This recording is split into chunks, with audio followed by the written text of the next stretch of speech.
것만으로는 충분하지 않습니다. 믿음을 선한 행실로 증명해 보이십시오. 증명해내지 못하는 믿음은 믿음이 아닙니다. 그런 믿음은 아무짝에도 소용없는 죽은 것입니다. 여러분, 흔히들 말하기를 믿음에는 은혜에는 값싼 은혜가 있고 값비싼 은혜가 있다고 합니다. 독일 나치 히틀러 시절 히틀러 암살에 가담했다 종전이 되기 몇 달 전에 안타깝게 처형된 보은회퍼라는 그런 유명한 신학자이자 목사님이 한 분 계셨습니다. 그 보은회퍼는 참된 회개가 전제되지 않는 죄사함과 제자로서의 마땅한 값을 치러야 할 대가를 치르지 아니한 그러한 은혜는 값싼 은혜라고 정의합니다. 한편으로 값비싼 은혜는 자신을 부인하며 자기 십자가를 지고 그러한 제자도가 담보된 은혜라는 것입니다. 오늘 우리 교회는 이 값싼 은혜의 바겐세일의 시장을 연상케 합니다. 믿음과 행위가 서로 이원화된, 서로 격리된 삶이 오늘날 우리 교회 안에서 가르쳐지고 합리화됩니다. 행함이 없는 믿음으로 허위와 가식에 찬 종교활동에 열심히 몰입합니다. 그리고 실상은 값싼 은혜로 말미암아 자신의 믿음이 반석과 같다고 착각하며 살아갑니다.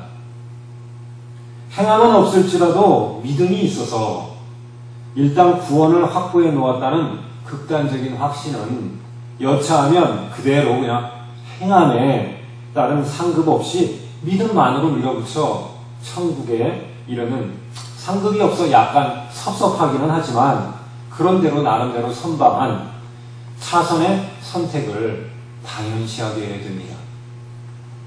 그러기에 오늘 사는 우리들에게 믿음과 행함을 온전히 한 덩어리로 이해하며 행함 없는 믿음이 얼마나 허구에 차 있는 것인가를 깨닫는 것은 신앙의 초석과도 같다고 할 수 있습니다.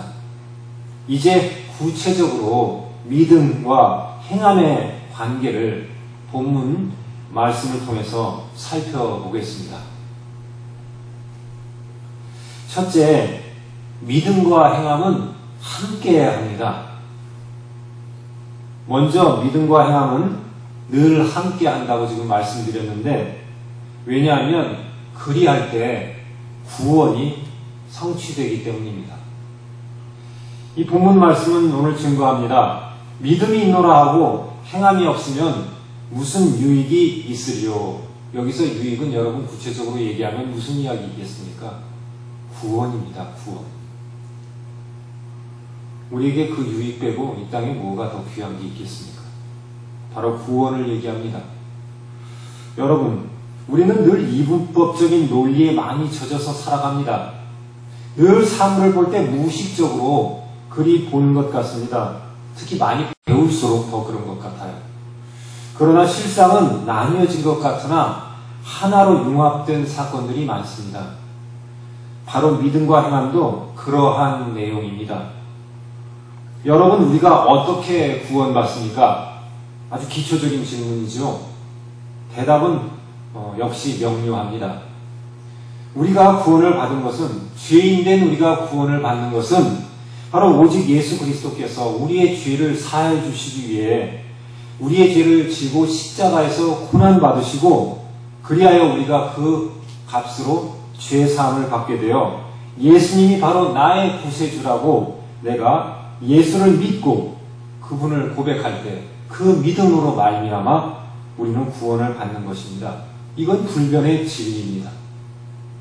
중요한 것은 이 불변의 진리 속에 믿음과 행함이 불가분의 관계가 있다는 것입니다. 오늘 본문인 야고보서를 들여다보기 전에 우리는 먼저 이 논란의 또 다른 한쪽 축인 이신칭의를 강변했던 로마서를 먼저 점검하고 넘어가야 합니다. 로마서에 대한 잘못된 시각이 박혀 있으면 문제가 안 풀립니다. 사도 바울은 로마서로 대표되는 이 이신칭의를 역설하는 글을 집필하였습니다. 사도 바울은 행함으로 구원 얻는 것이 아니고 오직 믿음으로만 얻는 것이라고 말합니다. 로마서 1장 17절에 복음에는 하나님의 의가 나타나서 믿음으로 믿음에 이르게 하나니 기록된 바 오직 의는 믿음으로 말미암아 살리라 함과 같으니라고 말씀하십니다. 모두 이신칭의를 강조하는 대표적인 내용입니다. 그런데 이것이 로마서의 전부라고 생각하면 이는 로마서를 반쪽만 이해했다는 이야기입니다. 이는 로마서의 전체 16장 중 16장의 본문 내용 중 1장에서부터 11장까지의 교리, 즉 구원론으로 이신칭의를 주장하는 내용을 이해한 것입니다. 그러면 나머지 12장부터 16장에 걸쳐서 나오는 내용은 무엇인가? 이게 매우 중요합니다. 바로 천국 시민의 윤리로서 구원받은 사람이 당연히 감당해야 할 삶의 모습을 설명하고 있는 것입니다. 12장 서두에서 바울은 우리의 삶을 드리는 영적 예배를 강조합니다. 그리하여 세상을 본받지 말고 변화된 삶을 살라고 명령합니다. 이후로 세상 속에서 살아가는 우리의 모습에 대한 거듭난 성도의 삶을 그 이후에 설명을 풀어나갑니다. 상당히 꼼꼼하고 섬세하게 풀어나갑니다. 이후로 이신칭의로 구원은 받았으나 그 구원받은 자는 반드시 삶이 변화되어서 세상과 다른 생활이 수반되어야 한다는 것입니다. 대부분의 바울서신의 대원칙은 새 사람과 새 생활입니다. 무슨 말인고 하니 여기서 새 사람은 새 사람이 되는 교리, 또 새 생활은 새 사람이 실천해야 할 새 생활을 위한 실천윤리, 즉 교리와의 실천윤리가 그 내용의 두 축이라는 이야기입니다. 로마서도 예외는 아니죠. 결국 로마서는 믿음과 행함을 함께 역설합니다.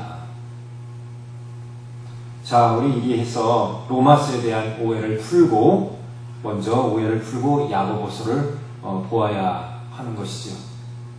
그런데 초대교회 시절이나 지금이나 이러한 이해의 부족으로 말미암아 마치 야고보서가 로마서와 내용에 있어서 심히 상충되는 것처럼 그렇게 해석하는 것은 참으로 안타까운 시각이 아닐 수 없습니다.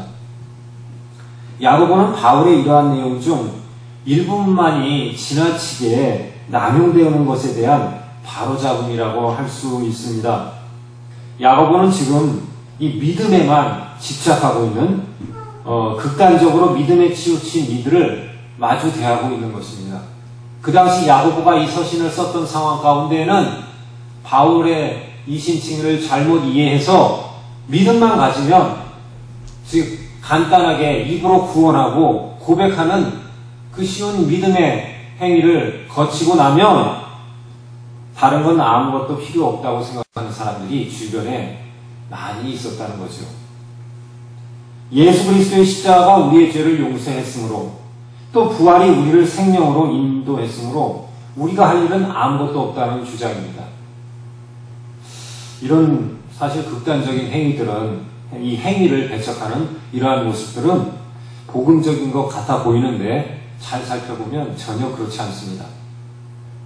이들은 이 복음이라는 명분 아래에 사람으로서, 믿는 크리스찬으로서, 거듭난 새 생명을 얻은 사람으로서 당연히 해야 할 구체적인